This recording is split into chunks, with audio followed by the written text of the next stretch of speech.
गुन्हेगारी जगताचा अचूक वेध घेणारी डायरी म्हणजेच क्राईम डायरी। नमस्कार, मी सायली।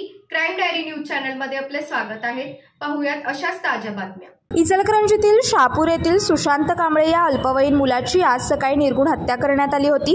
या प्रकरणी काही तासातच शहापूर पोलिसांनी 3 आरोपींना जेरबंद केले आहे। अधिक मिळालेली माहिती अशी की स्थानिक गुन्हे अन्वेषण शाखेचे पोलीस निरीक्षक रवींद्र कळमकर यांनी या गुन्ह्याचा तपास करण्याकरता 2 पथके तयार करून पाठवली होती। काही तासातच या पथकांनी पुण्यातील आरोपींना जेरबंद केले।